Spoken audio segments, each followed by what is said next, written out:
में साफ पता चलता है कि वो फव्वारा है, क्योंकि शिवलिंग में कोई छेद नहीं होता, उसमें 5 छेद दर्शाते हैं।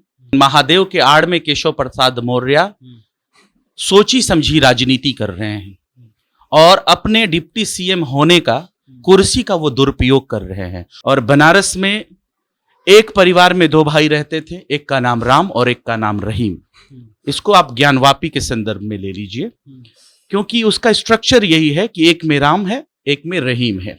लेकिन ये जो मौजूदा सरकार है सिर्फ राम को बसाना चाहती है और रहीम के घर को उजाड़ना चाहती है। 2014 से जब से भारतीय जनता पार्टी की सरकार बनी, इस देश में जितने भी विश्वविद्यालय हैं वहां एक खास किस्म के आरएसएस के वाइस चांसलर और प्रोफेसर पाए जाते हैं। उनको आपके पढ़ाई से, आपके शिक्षा से कोई लेना देना नहीं है। उनको अपनी आइडियोलॉजी, अपनी आरएसएस की विचारधारा आपके ऊपर थोपनी चाहिए। कॉन्स्टिट्यूशन को बेचते हैं लोग और उसके खरीदने वाले भी लोग हैं। मैं एक तथ्य बताऊंगा भभुआ जिले का। भभुआ कोर्ट है, उसमें तमाम दलाली होता है, जुडिशियली को खरीदा जाता है, अपने तरीके से पक्ष और फैसला सुनवाया जाता है। तो मैं ये भी कह सकता हूं कि आज के मौजूदा सरकार ने न्यायालय को भी गिरवी रखने का काम किया है। भारतीय जनता पार्टी देश के युवाओं को बरगलाना चाहती है। हर महीने कोई न कोई ऐसा मुद्दा फेंकती है जो कि युवा उसको लेकर चलने लगते हैं। भारतीय जनता पार्टी क्या इस देश को श्रीलंका और नेपाल बनाना चाहती है? भाई तेज प्रताप यादव ने कहा कि मैं आरएसएस को अपने जूते की नोक पे रखता हूं, और आजकल की जो विपक्ष पार्टियां हैं इनके अलावा उनको तो हिम्मत भी नहीं है कि वो कुछ बोल दे। ये भाड़ मीडिया ये अपने एजेंडे में फंसा के रख रही है देश के नौजवानों को, और देश का नौजवान जब जागेगा तो इस देश का दुर्भाग्य कहीं श्रीलंका जैसा ना हो, मुझे ये डर लग रहा है। ज्ञानवापी मस्जिद, नाम में ही ज्ञान व्यापी है और मस्जिद भी है। इसी को लेकर के स्थानीय बनारस का जो कोर्ट है, ये उत्तर प्रदेश जिले में पड़ जाता है, वहां पर मामला चल रहा है कि क्या ये जो मस्जिद है पहले मंदिर था या नहीं था। सर्वे हो रही है, सर्वे की टीम है, अदालत की देख रेख में सर्वे हो रहा है। कल जो सर्वे की रिपोर्ट आया है, मीडिया रिपोर्ट्स के मुताबिक हिंदू पक्ष का दावा है कि वहां पर शिवलिंग मिला है, लेकिन जो मुस्लिम पक्ष है उनका दावा है कि वो एक फव्वारा है। हमारे साथ राष्ट्रीय जनता दल के युवा नेता हैं आरजू खान साहब, उनसे हम जानेंगे। आरजू खान साहब, सर्वे अभी हो रहा है, हिंदू पक्ष का दावा कि शिवलिंग है, मुस्लिम पक्ष का दावा कि फव्वारा है। मुझे तो लगता है कि न इसमें हिंदू पक्ष से कोई मतलब है, न ही मुसलमान पक्ष से कोई मतलब है। इस मामले का सीधा सीधा राजनीतिकरण हुआ है, और ये राजनीति का हिस्सा जो है भारतीय जनता पार्टी है। भारतीय जनता पार्टी देश के युवाओं को बरगलाना चाहती है। हर महीने कोई न कोई ऐसा मुद्दा फेंकती है जो कि युवा उसको लेकर चलने लगते हैं। उनका असल मुद्दा गायब हो जाता है जमीन से, और ये हर महीने देखा जाता है।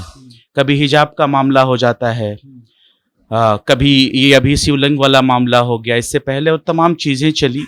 कभी लिंचिंग वाला मामला हो जाता है, कभी ताजमहल वाला मामला हो जाता है। तो ये सब भाजपा का एजेंडा है। इससे मुझे नहीं लगता कि किसी अच्छे हिंदू या किसी अच्छे मुसलमान का कोई लेना देना है। मैं एक चीज कहूंगा उदाहरण के तौर पे कि भारत माँ के 4 सपूत हिंदू, मुसलमान, सिख, ईसाई। भारत, मैं कह सकता हूं कि भारत में बनारस, और बनारस में एक परिवार में 2 भाई रहते थे, एक का नाम राम और एक का नाम रहीम। इसको आप ज्ञानवापी के संदर्भ में ले लीजिए, क्योंकि उसका स्ट्रक्चर यही है कि एक में राम है, एक में रहीम है। लेकिन ये जो मौजूदा सरकार है सिर्फ राम को बसाना चाहती है और रहीम के घर को उजाड़ना चाहती है। मुझे ऐसा लगता है कि ये किसी भी परिवार के साथ नहीं होना चाहिए। ये इंसान और इंसानियत से परे है। इंसान हो तो इंसान से मोहब्बत करो, अगर आप राम से मोहब्बत करते हो तो आपको रहीम से भी मोहब्बत करना पड़ेगा। ये इस लोकतंत्र की खूबसूरती है। लेकिन जो मस्जिद का सर्वे हो रहा है कोर्ट के देख रहे हैं, कोर्ट ने कहा कि जहां पर तथाकथित रूप से जो शिवलिंग मिला है उस जगह को जो है तुरंत अपनी सुरक्षा में लीजिए और सीआरपीएफ के जवान जो है वहां तैनात कर दिए गए। देखिए, ये जांच का विषय है, और जांच के विषय के बाद ये भी मामला सामने आया। आज मैंने उसका फुटेज देखा, कई टीवियों पे चला, टीवी चैनल्स पे चला, एबीपी न्यूज में देख रहा था सुबह में कि उस फव्वारे की सफाई की जा रही है। और उसमें साफ पता चलता है कि वो फव्वारा है, क्योंकि शिवलिंग में कोई छेद नहीं होता, उसमें 5 छेद दर्शाते हैं। तो ये तमाम चीजें हैं, लेकिन मुद्दा मीडिया का है, मुद्दा आम जनता का ये नहीं है।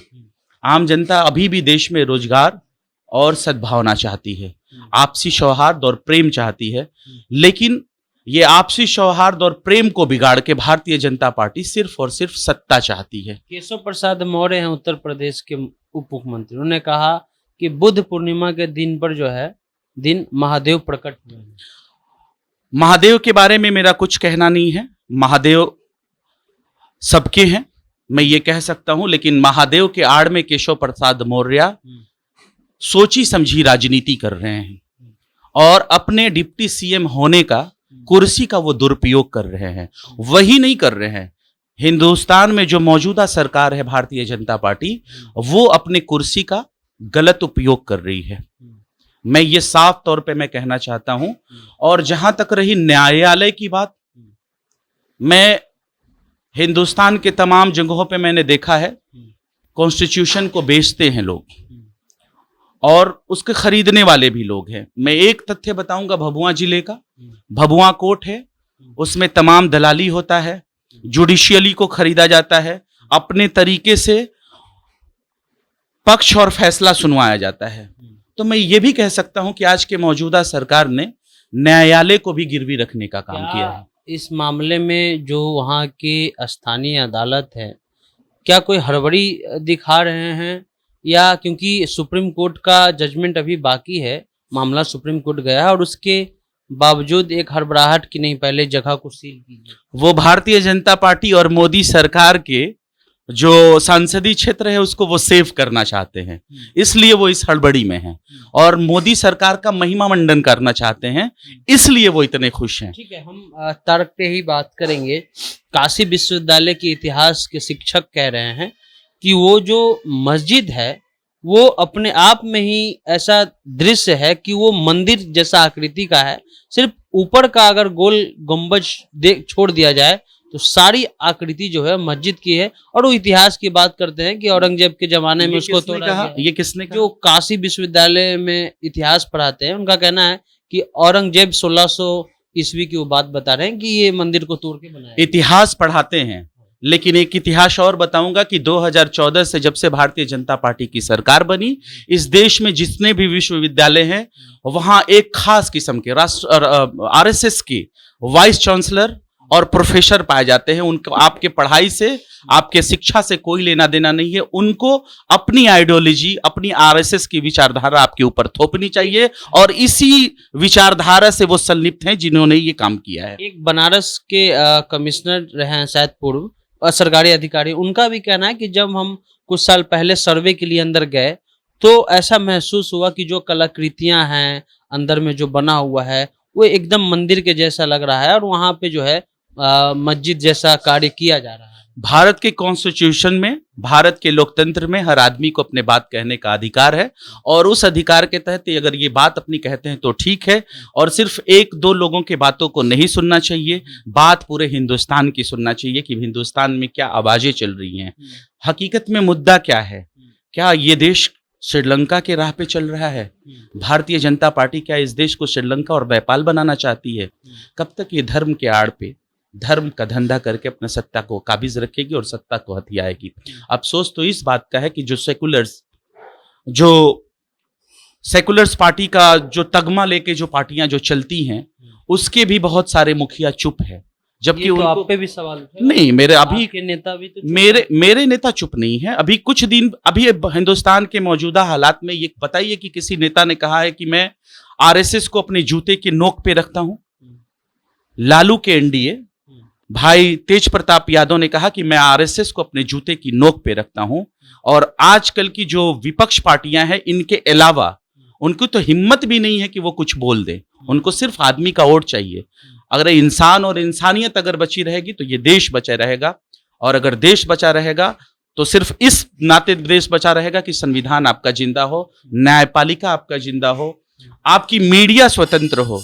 लेकिन मीडिया का भी रोल बहुत ही हास्यास्पद है, बहुत ही हंसने लायक है। मीडिया 112वें स्थान पे आती थी 2014 से पहले, अभी 146वें स्थान पे है। ये भाड़ मीडिया ये अपने एजेंडे में फंसा के रख रही है देश के नौजवानों को, और देश का नौजवान जब जागेगा तो इस देश का दुर्भाग्य कहीं श्रीलंका जैसा ना हो, मुझे ये डर लग रहा है। ठीक है, हमारा अंतिम सवाल ये है कि ये जो पूरा कॉन्सेप्ट है ज्ञानवापी मस्जिद का, क्या इसको बनाया जा रहा है या कोई प्री प्लान? जब से भारतीय जनता पार्टी की सरकार आई है, सिर्फ वो प्री प्लान कोई ना कोई चीजें मुद्दा ही बनाती हैं और वो मुद्दा फिर गायब हो जाता है। स्किल इंडिया, आत्मनिर्भर भारत, कृषि क्षेत्र में ये करेंगे, गेहूं आयात करेंगे, निर्यात करेंगे, और सारी चीजें देखिए, बुलेट ट्रेन चलाएंगे, 15 लाख देंगे। ये तो सिर्फ मुद्दा लोग बनाते हैं और उस मुद्दे को खत्म करते जाते हैं। असल मुद्दा इनको जो है आदमी के सेंटिमेंट को, हिंदुत्व को जगा के रखना है, और ये कहीं ना कहीं गलत है, देश के लिए गलत है, कॉन्स्टिट्यूशन के लिए गलत है। आम इंसान जो दो वक्त की रोटी शांति से खाना चाहता है, उसके ऊपर ये डाका है। ठीक है, तो आरजू खान साहब हैं, आपको बता दें कि ज्ञानवापी मस्जिद फिलहाल जो है अभी वहां सर्वे का काम चल रहा है। कहा गया कि सर्वे में शिवलिंग मिला है। ये हिंदू पक्ष का दावा है, मुस्लिम पक्ष का दावा है कि ये फवारा है। कानून की बात करें, संविधान की बात करें तो 1991 का कानून, पीवी नरसिम्हा राव प्रधानमंत्री थे, उन्होंने कानून बनाया कि 1947 से लेकर 1991 तक जितने भी जो मंदिर मस्जिद हैं जो पड़े हुए हैं, उनके नीचे क्या है नहीं है, जिस स्थिति में है वही स्थिति में रहेंगे वो, उन पर कोई छेड़छाड़ नहीं होगा। इसको 1991 का कानून है, उसमें कहा गया ये सारी बातें कि जो जिस स्थिति में है उसी स्थिति में रहेगी। जनता जंक्शन आप देख रहे थे। वीडियो पसंद आए तो यूट्यूब चैनल को सब्सक्राइब कीजिए, फेसबुक को लाइक फॉलो करना नहीं भूलेगा। मिलते हैं अगले वीडियो में, धन्यवाद।